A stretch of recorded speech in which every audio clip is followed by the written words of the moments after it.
जय हिंद। चंद्रकांता क्लासेस में आप सभी का स्वागत है।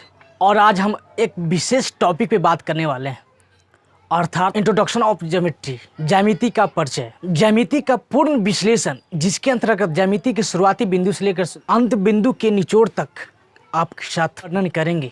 ज्यामिति एक ऐसा जटिल विषय है जिसको पढ़ना एवं पढ़ाना दोनों मुश्किल है।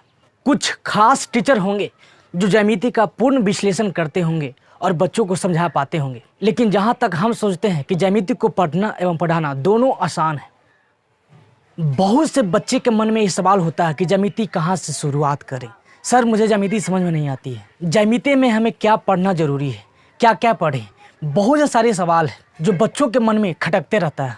इसी को लेकर मुझे वीडियो बनाना पड़ रहा है कि ज्यामिति में क्या पढ़ना जरूरी है और क्या पढ़ाना, क्योंकि आप सभी जानते हैं कि किसी लक्ष्य तक पहुँचने के लिए एक निश्चित माइंड में रास्ता सेटअप करना होता है और उस सेटअप के द्वारा, उस रास्ता के द्वारा अपने लक्ष्य पर, अपने मंजिल की ओर बढ़ते हैं। ठीक उसी प्रकार ज्यामिति को पढ़ने से, ज्यामिति के बारे में पढ़ने से पहले पूर्ण निचोड़ हमें समझना होगा। तो आइए ज्यामिति के निचोड़ में यह जान लेते हैं कि ज्यामिति में क्या पढ़ना चाहिए।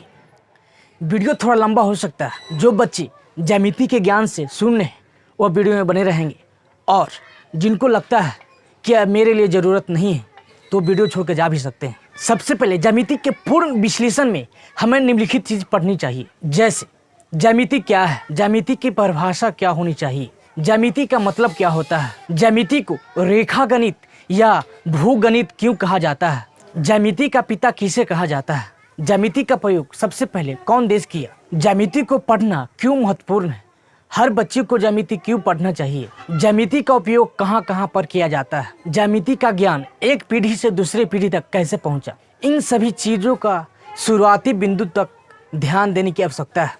इसके पश्चात ज्यामिति के इतिहास की तरफ लौटेंगे। ज्यामिति में प्रयोग होने वाले महत्वपूर्ण शब्द, अभिधारणा एवं अभिगृहित को बारे में जानेंगे। इसके बाद यूक्लिड के अभिधारणा एवं अभिगृहित का विकास कैसे हुआ, यूक्लिड के अनुसार बिंदु, रेखा और तल की उत्पत्ति कैसे हुई। इसके अलावा यूक्लिड ने बिंदु, रेखा, तल को किस प्रकार परिभाषित किया। वीडियो थोड़ा काला आ गया था, वैसे भी कौन सा हम गोरे, हम आपके सामने ज्योमेट्री का पूरा निचोड़ रख रहे हैं। बस अब ध्यान से इस वीडियो को पूरा देखें कि ज्यामिति में क्या पढ़ना होता है। तो हाँ, हम आगे बात कर रहे थे दुनिया के महान गणितज्ञ जो वर्तमान समय में बिंदु, रेखा और तल की परिभाषित अभी तक नहीं किया है। इसके बारे में भी हम जानेंगे। यह भी जानेंगे कि वर्तमान समय में बिंदु, रेखा, तल की ठोस परिभाषा क्या होनी चाहिए। इसके बाद यह भी जानेंगे कि यूक्लिड कौन थे, यूक्लिड को ज्यामिति का पिता क्यों कहा जाता है। इसके आगे यह जानेंगे कि यूक्लिड ने ज्यामितीय थ्योरी, प्रमेय और उपप्रमेय का विकास कैसे किया। इतना कुछ जानने के बाद असली ज्यामितीय परिभाषा की ओर चलेंगे, अर्थात रेखा किसे कहते हैं, रेखा कितने प्रकार की होती है, रेखाखंड, किरण, संरेख बिंदु, संपाती बिंदु, तिर्यक रेखा, समानांतर रेखा, उभयनिष्ठ बिंदु, कोण, कोण के प्रकार और त्रिभुज की ओर बढ़ेंगे। इसके अलावा अभिधारणा और अभिगृहितों के आधार पर कुछ उपप्रमेय को भी सिद्ध करेंगे, जैसे बिंदु पर बना कोण 360 डिग्री का होता है कैसे और क्यों, रेखा पर बना कोण 180 डिग्री का होता है कैसे और क्यों, समानांतर रेखा एक दूसरे को कभी नहीं काटती है क्यों, समूह कोण बराबर होती है।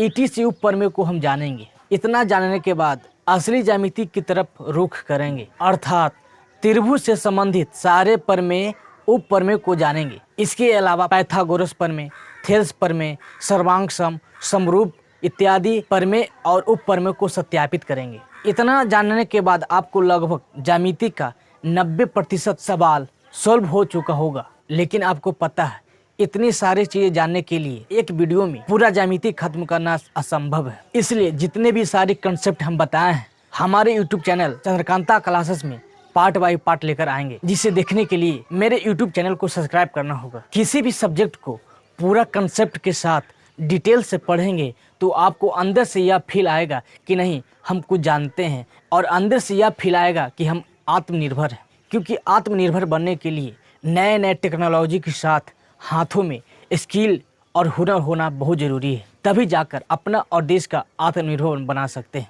क्योंकि बहुत लोग यह सोचते हैं कि सड़क, रेल, बैंक देश बेचकर आत्मनिर्भर बनेगा भारत, जो कि कहीं से भी सही नहीं है। अतः आप नए टेक्नोलॉजी के साथ आगे बढ़िए और अपने हाथों में स्किल लाने के लिए कोशिश करिए, तभी जाकर आप अपना और देश का आत्मनिर्भर विकास कर सकते हैं। अतः ज्यामिति का पूर्ण विश्लेषण पार्ट बाय पार्ट देखने के लिए मेरे यूट्यूब चैनल चंद्रकांता क्लासेस को सब्सक्राइब करें। तब तक के लिए धन्यवाद।